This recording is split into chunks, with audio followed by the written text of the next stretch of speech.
Good evening, teens and tweens, and we're back with another edition of TNT. Tonight's lesson is, if we should share our faith, why don't we? A couple of announcements.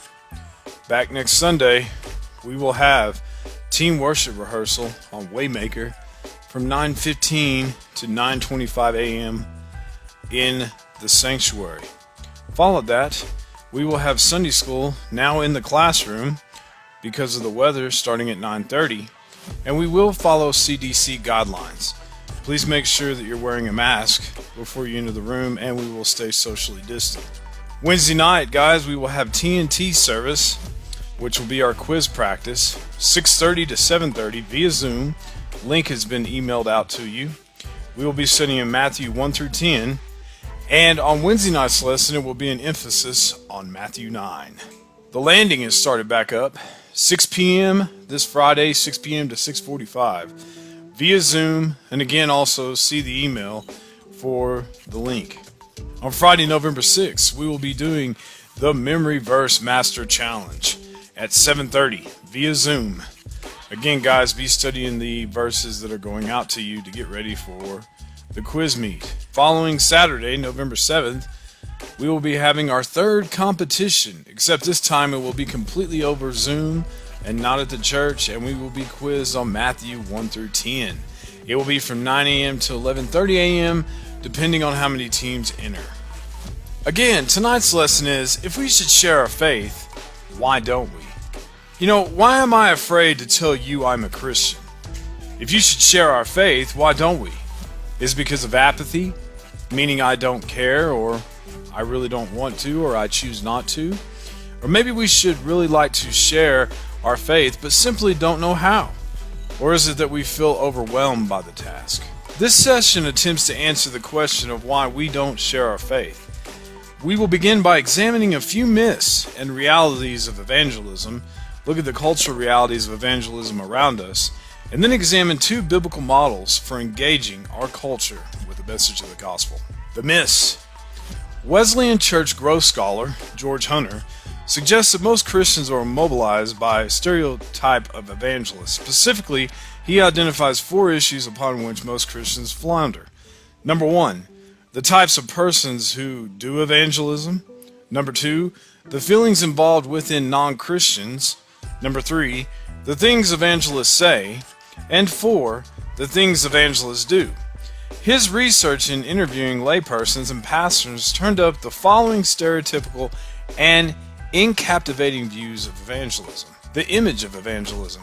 First, when evangelical Christians are asked to describe their image of their type of person who most does evangelism, the following adjectives surface: aggressive, pushy, dogmatic, narrow-minded, hypocritical, overbearing, judgmental, fanatic, boastful, manipulative, ignorant, silver-tongued, moralistic, bombastic, arrogant, naive, square, emotional, critical, insensitive, imposing, doctrinaire, close-minded.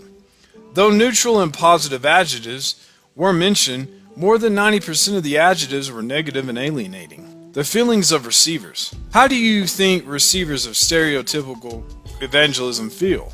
According to Hunter's survey, the feeling words most often used are guilty, fearful, afraid, anxious, condemned, damned, inadequate, angry, hostile. Other frequent feeling words include inferior, uncomfortable, unworthy, intimidated, ignorant, dumb, worthless, cornered, trapped, pressured, and turned off. The words to say. What do you think stereotypical evangelists say? Hunter says the perceived message is a rehearsed, authoritarian presentation that claims to be the only way to see things. The monologue. So what do you think stereotypical evangelists do? According to Hunter, the image is of a monologue in which the evangelist is in control, is not genuinely interested in or open to the other person, gives other than no credit for knowing, believing, or having experienced anything worthwhile, and then demands a premature response. The reality. Hunter says that when Christians report the main characteristics of the person most responsible for their involvement with Christ in his church, the two most cited adjectives are caring and loving. Other adjectives include encouraging, concerned, accepting, understanding, supporting, warm, affirming, sensitive, and kind. A few adjectives reflecting the mythical image of the stereotypical evangelist do surface like aggressive and persuasive, but the most extreme adjectives never surface. When asked to describe how this caring person made them feel, most answered accepted, important, special, loved, wanted, needed, valued, affirmed, or comfortable. Hunter concludes in General Evangelized Christians report, feeling more secure rather than less, better about themselves rather than worse, and less pressured rather than more. When asked to recall what that person said that made a difference, most had difficulty recalling anything they said. Indeed, Hunter points out when Christians do remember conversations that made a great difference, the evangelist was doing about 80% listening and 20% talking. Furthermore, according to him, many people report overwhelming a significant message like these: "You are a child of God, creating in His image," or "You are worth much more than you feel." Effective evangelism. A large reason we don't share our faith may be because we have confused the myth of evangelism with the reality of evangelism, as the above comments point out. In his book, George Hunter suggests the following conclusions for informing effective evangelism ministry. Number 1, effective faith sharing is more relational than verbal. Number 2, the evangelist does much more listening than talking. Number 3, the evangelist vocalizes suggestions more than propositions. Number 4, Christianity is more caught than taught. Number 5, conversion is almost never instant, but takes weeks or months or even years. Number 6, the message is seldom a rehearsed theological formula out of a book or a packaged evangelical program. It is usually specific, tailored to a recipient's felt need, point of openness, searching, or pain, and presents the facet of the gospel that is most immediately relevant. In evangelism, the credibility, sensitivity, and skills of a communicator matter a great deal in human relations. Let's look at a model for sharing the gospel. We can find an example of evangelism in the Apostle Paul's encounter with the Athenians on Mars Hill, recorded in Acts 17:16-34. Acts 17:16-34, starting in verse 16. While Paul was waiting for them in Athens, he was greatly distressed to see that the city was full of idols. So he reasoned in the synagogue, and both Jews and God-fearing Greeks, as well as the marketplace day by day, with those who happened to be there. A group of Epicurean and Stoic philosophers began to debate with him. Some of them asked, "What is the babbler trying to say?" Others remarked, "He seems to be advocating foreign gods." They said this because Paul was preaching the good news about Jesus and the resurrection. Then they took him and brought him to a meeting of the Apagoras, where they said to him, "May we know what this teaching is that you are presenting? You are bringing some strange ideas to our ears, and we would like to know what you mean." All the Athenians and the foreigners who lived there spent their time doing nothing but talking about and listening to the latest ideas. Paul then stood up in the meeting of the Apagoras and said, "People of Athens, I see that in every way you are very religious. For as I walked around and looked carefully at the objects of worship, I even found an altar with this inscription: 'To an unknown God,' so you are ignorant of the very thing you worship. And that is what I'm going to proclaim to you. The God who made the world and everything in it is the Lord of heaven and earth, and does not live in the temples built by human hands. And he's not served by human hands, as if he needed anything. Rather, he himself gives everyone life and breath and everything else. From one man he made all the nations, that they should inhabit the whole earth.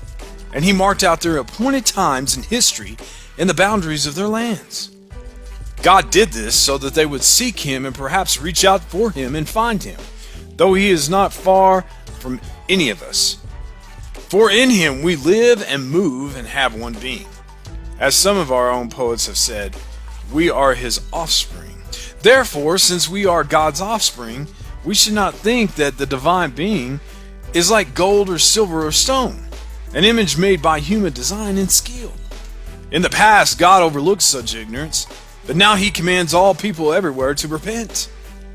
For he has set a day when we will judge the world with justice by the man he has appointed.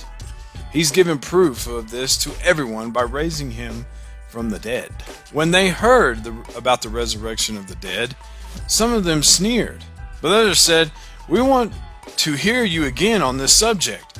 At that, Paul left the council. Some of the people became followers of Paul and believed. Among them was Dionysius, a member of the Apiagus, also a woman named Damaris, and a number of others. Acceptance. While in Athens waiting for Silas and Timothy, Paul went for a walk through the great city and became greatly distressed, as found in verse 16. He started talking to people around him. He reasons with the Jews and the God-fearing Greeks who were there, found in verse 17. Day after day, he talked with people who happened to be in the marketplace, also in verse 17. He engaged in a debate with a group of the Epicurean and Stoic philosophers, verse 18. Paul unsettled them with a talk about Jesus and the resurrection, also found in verse 18. They invited Paul to join them for a formal session in their chambers. Paul accepted the Athenian philosophers, though he did not agree with them. If he had shown an attitude of judgment or superiority toward the philosophers, they would have written him off. By meeting them on their own terms with an open attitude, Paul showed his acceptance of them and opened doors to potential influence. Many Christians have reservations about accepting people who are not Christians.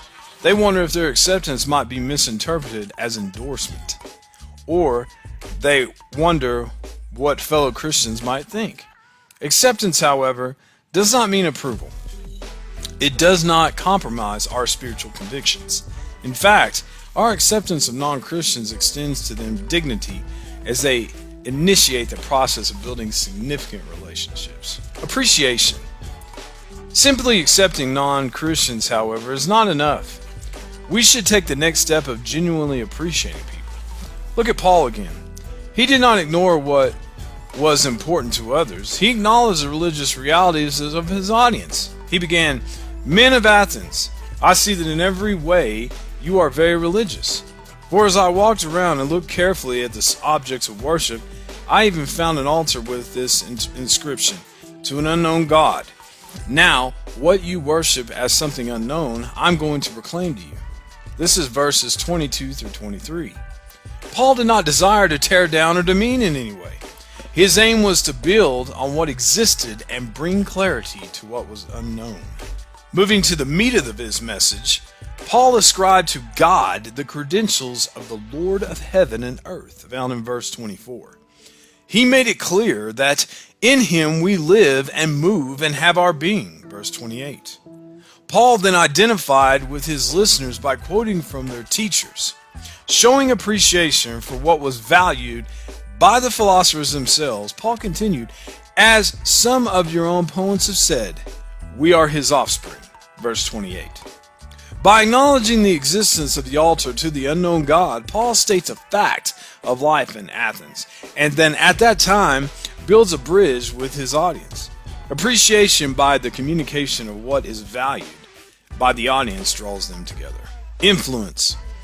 When acceptance is the attitude, and appreciation for what is good in people is expressed, followers of Jesus are able to influence non-Christians. The people of Athens lived in an open, pluralistic society, one that offered many options. We are told that they spent their time talking about and listening to the latest ideas, found in verse 21. That is an appropriate description of our culture as well. We are hooked on whatever is the latest. We're even interested in the latest spiritual experiences. The point here is that any society that is looking for what's new is an open system subject to being influenced. When Paul addressed the people of Athens, he was there intentionally to influence them to consider Christ and accept his claims on their lives. Christians who open their arms of acceptance and express appreciation towards the non-Christians in their lives will be used by God to influence others to accept Christ. As we close, we have a discussion that I'd like you guys to discuss among yourselves. Overcoming intimidation. Think about our workplaces, school, the church, our neighborhood, what we do for recreation, and so on. These are places that we spend most of our time, so consider the following questions. What are the values, ethics, pleasures, problems, and aspirations that dominate these worlds? What makes it difficult to witness in these worlds? How are Christians in the church being excessively influenced by what controls the world? How is the church exerting a strong Christian influence?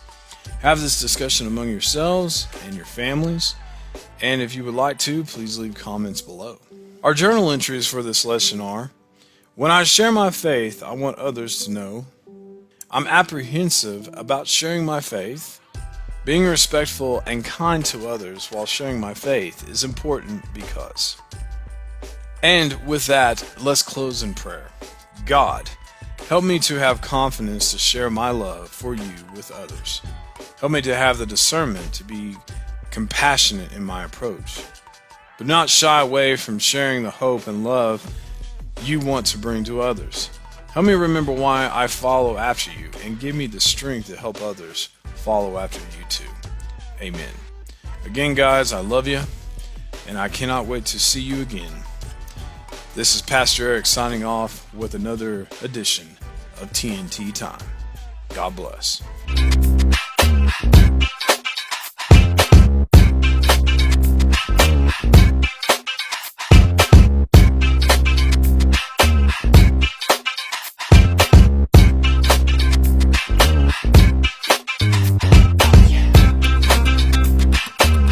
For more information on Aztec Church of the Nazarene, please visit our Facebook page and email us. God bless.